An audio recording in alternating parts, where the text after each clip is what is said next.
Analysis from the recent conflicts, if we see, clearly indicate that the changing character of warfare is driven by technology. And among these, AI, which we all know is an enabling technology, has the most disruptive nature as it impacts the physical, virtual, and the cognitive abilities, and is the new arena for the geopolitical, geoeconomic, and the geostrategic competition. US identifies AI as a key technology which will ensure that US is able to win the future wars. China has described AI as a critical strategic technology transiting from the concept of informational war to intelligentized warfare. They aspire to become the world leader in AI by 2030 with a focus towards unmanned combat vehicle systems. Now let me highlight certain potential areas for AI and robotics in Army. Okay, firstly, AI brings cognitive capabilities in our operational planning process and decision making to create a common intelligence and operational picture. Second, AI can enable the information and management systems for predictive analysis. Thirdly, the Army equipment, weapon system, and platforms can be enabled with AI, leading to enhanced robotics, uncrewed, unmanned, and autonomous system in its inventory, which we shall focus now. Earlier, these systems actually were performing specific and repetitive tasks. However, what AI does to them is to make them precise, more lethal, and very efficient. These systems can be employed in plethora of tasks which are risky and dangerous. In times to come, these integrated centers and shooter capabilities would create lethal autonomous weapon system, we all know them as laws, which would independently identify and employ an onboard weapon system to engage and destroy the target. A robotic, unmanned, and autonomous system would have three categories of autonomy, that is human in the loop, on the loop, and out of the loop. These developments are leading to concepts like HMT, human-machine teaming, and MUMTs, that is manned, unmanned teams. We heard them in the morning. These systems also have typical peculiarities and challenges. Now, for example, a very well successful commercial semi-autonomous and autonomous system would have been developed with reliable GPS, comprehensive terrain mapping, and up-to-date traffic and weather conditions and patterns. In contrast, an Army platform will have to operate in an unmapped area of the enemy, mostly navigate off the road, and generally in a very inclement weather. Now, this would also be subjected to the enemy jamming, so the communication links will be down. So these peculiarities are specific to Army, which we need to look at. Any commercial predictive analytics uses large historical data sets. However, in an Army, for a future event prediction, which we call it as a next best course of action, we may not have such large quantum of combat data sets, especially in a highly contested battle space. Similarly, civil and military safety standards and protocols are widely apart. A failure rate deemed acceptable for a civil AI application may be well beyond the tolerances in a combat environment, and vice versa for a risk absorption. Moreover, integration with legacy equipment and systems, long gestation of an AI complex life cycles, copyrights, patent rights, IP rights are the other challenges which Army faces. Now, Army also has to guard against the concerns like speculative and hyped advances in technology, involuntary conflict escalation, psychological inacceptance by the troops, and dilemma between human intuition and machine action, accuracy, and the most spoken aspect of responsible and ethical AI. Now, these challenges and concerns notwithstanding, AI is a force enabler and a force multiplier. Let me now highlight the initiatives undertaken by the Indian Army. In line with the Government of India's national strategy for AI, Indian Army has its own policy document on leveraging AI in Indian Army, #AI in IA. Moreover, aligned to the national program on AI, Indian Army has evolved its own AI skill development roadmap for its personnel. We've also laid down a policy on responsible and ethical AI, as we know that while AI is transformative, it has to be made transparent and trusted, the fact which was highlighted by the Honorable Prime Minister during the GPA, that is the Global Partnership on AI Summit held at Delhi in December. For the adoption of AI, enhanced synergy with academia and industry remains the cornerstone of Indian Army's collaborative approach as well as building in-house capabilities. Army Training Command and the Army Design Bureau, we heard the ADG Army Design Bureau in the morning, they are providing numerous platforms like IDEX and Open Challenges. Indian Army regional technological nodes and cells have been established at premier academic institutes like IIT Delhi and Kanpur, and the Military College of Telecommunication Engineering is designated as the Indian Army AI Center of Excellence. Specifically in AI and robotics, we are pursuing various types of drones and ground-based platform. The Compendium of Problem Definition Statement 2023 indicates Army's interest in AI-based unmanned teaming between tanks and drones, robotic mules, tactical and technical training of mechanized forces, to name a few. Before I conclude, I must highlight that Indian Army's operational canvas is enormous with active borders. Employment ranges from full-scale to sub-conventional. It gets further complicated by the diverse, rugged, and inhospitable terrain, which wears down both the technology and the machinery. You all are aware that Indian Army has declared 2024 as a year of technology absorption, and leveraging AI will be pivotal for Indian Army to become a future-ready, technology-driven, adaptive, responsive, and resilient force. Our approach to AI adoption will remain human-centered, where human and AI are partners. To conclude, I am certain that the foundation of indigenization of AI would be made stronger through the various roundtable discussions and the speakers which we had, their recommendations for the GAISA 4.0. Jai Hind, and thank you very much. Now, what I'm going to speak is about the land domain and specifically about the uncrewed and unmanned systems. This is very commonly known as the unmanned ground vehicles, or the UGVs. When we speak about UGVs, these UGVs have not come to existence today or a few years back. They are there in existence more than 100 years ago. The level of autonomy is required to be discussed, as the level of autonomy can be a remote controlled, a remote guided, or a total autonomous system which is operating on its own. I shall be covering my presentation in a very short span of time, in which I'll try to address all the military requirements and the technological challenges which we face in addressing all these requirements.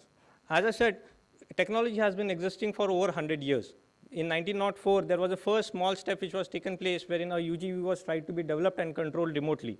With time, the World War gave a necessity for an invention, and thus there was a development on this aspect. Subsequently, as technology improved and the compute power improved at the end device and at the controlling device, the level of UGVs have kept on improving with time, and the autonomousity in that particular equipment has increased with time. When we talk about the design parameters demands a lot of issues. Firstly, when I talk about a particular platform, aim of a UGV comes into play. The place where this UGV is getting deployed, the terrain which it is going to get deployed, the range which is envisaged, the time of operation which is envisaged, the size of the UGV which is envisaged. All these parameters together give us a domain or a platform which we have to define for a particular UGV. With the limitations of all the aspects of this aim, I have to define my size, the power source, and all number of factors. So here is where the technology is challenging. So coming back to the aim again, when I mean to say that I have a particular aim, I need to embed this particular UGV with a number of sensors with regards to monitoring the space, navigating from place A to place B, collecting data, processing the data, and sending it back. So when we speak about data availability at the UGV level is humongous. However, the processing capability to embed into that UGV is a matter of concern. A level of processing exists at the UGV end, and also data is getting streamed back to the controller, where the controller is trying to process the data and predict the future course of action of that particular UGV. Thus, the autonomicity built into that UGV is a combination of various technologies to make an effective system on ground. With this, we have a lot of applications in civil and military domain. As the slide flashes, in civil domain, we have various commercial applications and government monitoring-based applications.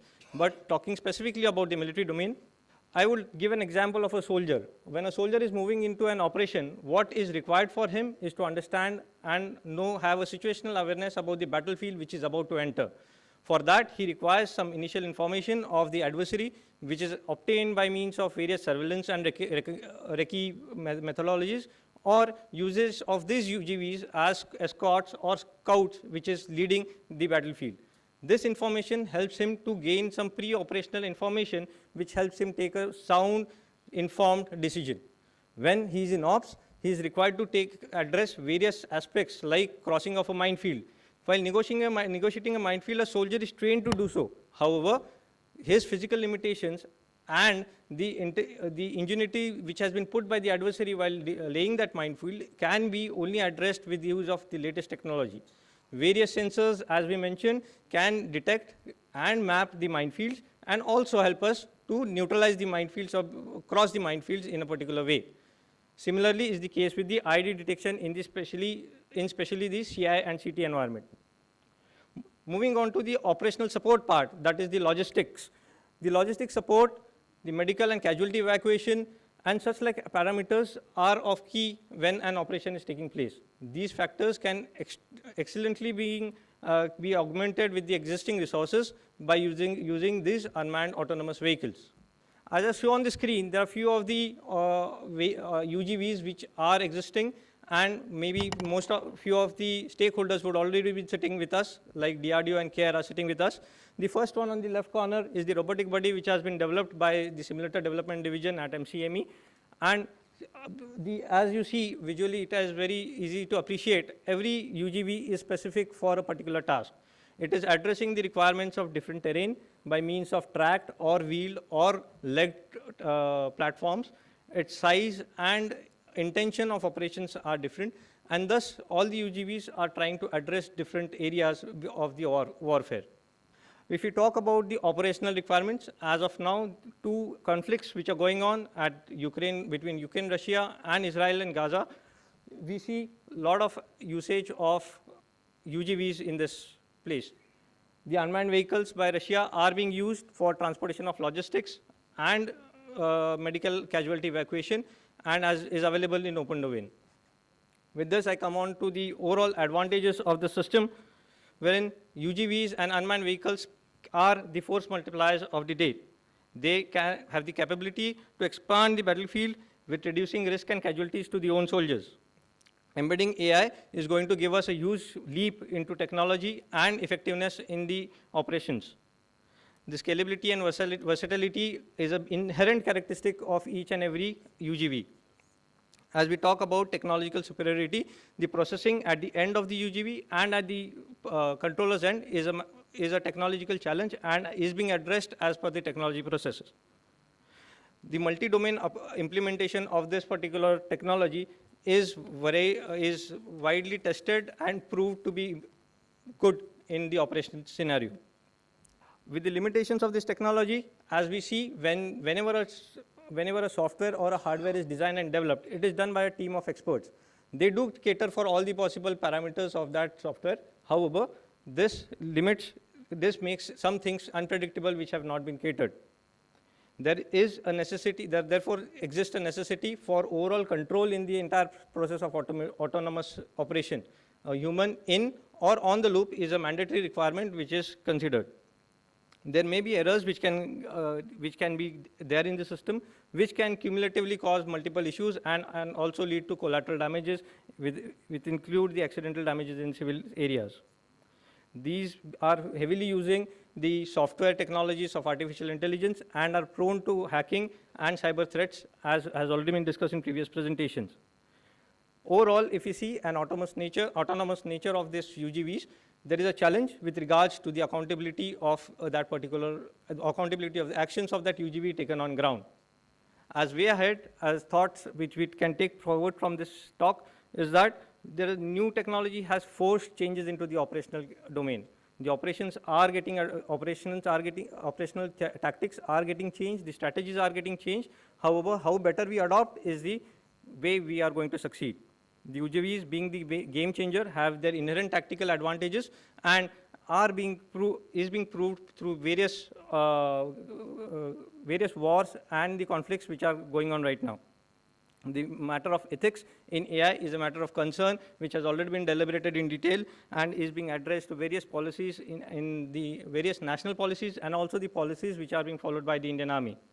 And at the end, we end at, I would like to complete here at the point that the human in or on the loop is a mandatory thing in order to control the overall autonomous nature of these UGVs. I'm done. Thank you. So, thank you, Bhosle. Now we have one very important speaker amongst us, Mr. Sandeep George. He is from Methi. Good afternoon, everyone. I want to talk a bit about how you build these AI systems. I represent a company called iMerit. iMerit helps the leading companies in the world build their AI systems. We work with companies across the entire spectrum of AI solutions, starting from autonomous vehicles, autonomous drones, satellite imaging, and many more. We also work on what is an unglamorous part of AI, which is the data. Now, you've all heard the speakers talk about data and how important it is. But I want to ask and bring out a couple of points about what exactly makes data good. Most of the practitioners here understand the importance of data and building their AI systems, but what exactly is good data? Data, especially collected from sensors, when used within the AI space, has a very low signal-to-noise ratio. What do I mean by that? There's a lot of data coming in, but not all that data is useful. How do you figure out the most useful data? That is where you need to spend dedicated effort in understanding what are called as edge cases. Now, edge cases are those symptoms of data that allow an AI system to understand and handle various scenarios. Most AI systems today take a long time to get into production. Why is that? Because it's very easy to develop a system, but to make sure that it is really functional in the real world and also able to work with humans, it requires that it handles all these various complex scenarios that all humans naturally handle. And that is where building these capabilities around understanding data, extracting the edge cases becomes very important. This leads me to my next point, which is around maintaining these AI systems. Now, over the course of development, you build these AI systems, you launch your vehicles, and you launch your various products around AI. But what really happens once they are deployed is that the data and the nature of their operations change. And you need to make sure that your AI systems are continuously being able to handle that change. That is where continuous development, continuous integration, these paradigms become very important. And I'm pretty sure that even in the military space, you see a lot of developing and changing scenarios, and your systems have to be reconfigured for that. The same holds good with the AI system. So how do you do that? You build very efficient data pipelines that can handle these changes and make sure that as things change, as the underlying sensor information changes or the scenario changes, you're able to quickly adapt to that. Now I want to come to another interesting area which has emerged over the last couple of months, and that's generative AI. We've all heard the benefits and the power of ChatGPT. But one important aspect of ChatGPT and the company that makes them, they don't use ChatGPT for their own customer support. Why is that? Because these systems are still evolving, and there is a lot of room for failure, for mischief. So having guardrails which are enforced and put in place by policymakers is very important. And with these guardrails, you're able to add layers of protection. You're able to handle things like bias. A very important problem, especially in countries like India, where most of the AI systems of today have been built for Western populations. So how do you handle these aspects? How do you bring them into the military space? Are very important aspects. There's another growing area of contamination and poisoning of these AI systems by using very clear and very sophisticated attack vectors. Many of these attack vectors are based on data, and it's very easy to corrupt many of these newer generative AI systems. The biggest difference of generative AI systems is they are built on this philosophy of unsupervised learning, which means there's no human who's sitting down and saying, okay, this is how you learn and understand the scenario. They just give data, and the system is supposed to learn. With that, you get increased chances for corruption and various kinds of cyber attacks. So to make sure that you have a very sophisticated AI system that can actually perform in the real world, you need to be very careful about how you collect data, how you curate that data, and how you continuously monitor and make sure that this data handles the various changes as you change your operating environments. So with these few thoughts, I would like to once again emphasize that the power of AI systems is their data, and you have to make sure that you have your guardrails, you have your continuous learning systems, and you also have an ability to extract meaningful information from this data that is used to build this system. We are from a company called iMerit, and as my colleagues playing through the slides, what you will see is some examples of how we use sensor fusion. One of the earlier speakers had brought out this point about sensor fusion. Why is it important? Because it allows various sources of data to validate that what you're seeing is in fact an object of interest. And what you're seeing here is some of our capabilities in this space. I would encourage all of you, if you have any questions, please visit us. We have a stall, and we'll be more than happy to discuss these aspects with you. Thank you very much, and have a wonderful day. Thank you, George. Requirements from Navy has been covered, and they have also given very good examples of implementation and leveraging the AI. So that is the path to future, and a lot of insight he has given to the industry, and I think they should be able to come forward and join this effort. The similar type of effort we could see in Army also. The emphasis on complexity of op environment has to be kept in mind. In any domain, the operational environment is very, very complex. It was spelled out very, very clearly by Army. That needs to be kept in mind. The importance of training data. See, artificial intelligence is replicating human cognition, human intelligence. We learn over a period of time. Same thing happens with the artificial intelligence models. Actually, they are not algorithm based, they are data based, which was brought out by Mr. George. So if data is corrupt, your end result will be corrupt, which brings us to this whole dilemma of explainable AI and ethical AI. What he wanted to say was that if your data is of good quality, you will get a good result. And he also talked of sensor fusion. So sensor, computing, and the model which is running, and of course the physical implementation in the form of robotics. So if we are able to get this four corners right, I think we will have the solution for all the services and the way we want to prosecute warfare in the future. I will just give you one more insight before we close. He gave an example of ChatGPT. Now, ChatGPT is based on a seminal paper, foundational paper, which was released in 2017. It was written in 2017 by Google researchers. The name of the paper is Attention is All You Need. The lead author is Dr. Vaswani, who is an Indian, but settled in US. There are total 7 authors. One more author is from India. That is the basic paper on which ChatGPT is built. The paper basically showed how you can go from convoluted neural networks to RNN with using least amount of computing power. It was put into practice by OpenAI, not Google themselves. My point is that India has got a lot of potential, but it is not being utilized. But today you saw how all 3 services are ready to utilize it, and we request industry to please come forward and help us in our effort to become better and better with passage of time. All is left for me now to say thank you to all the panelists, and I request you to give them a big hand and applause. Thank you. Your call, sir, your call.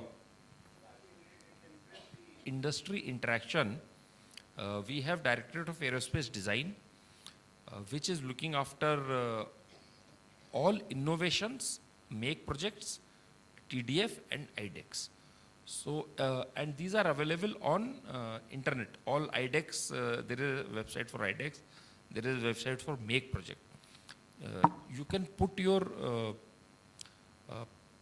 the things which you are innovating, you can put there, and we will get in touch with you. And this is true for actually all three services. It is common thing. Only thing is the name of the organization which is looking after this may be different in all three services. Yeah, the point which you had brought about is very relevant, wherein we spoke about the data. When I talk about AI, my entire thing, as was being brought about by the last speaker, it is what data I'm feeding it. Now, when I'm designing, that is the challenge of designing a particular model in AI.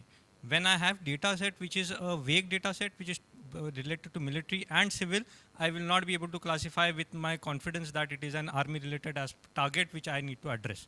But when I have a specific data with regards to a civilian asset which is of a concern, that data can help me build up a situation wherein I can guaranteedly say that this is my target.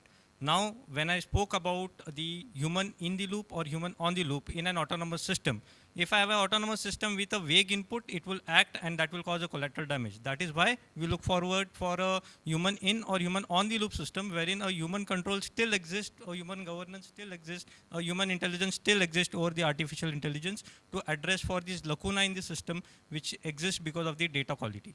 Now, as was brought out by the chair, as the humans are self-learning, the models are also self-learning. So with one instance, it will learn something. With the second, it will learn something. And with over a period of time, it will become a robust model. Myself, a AI based, a data scientist, AI background person, having PhD in algorithm development.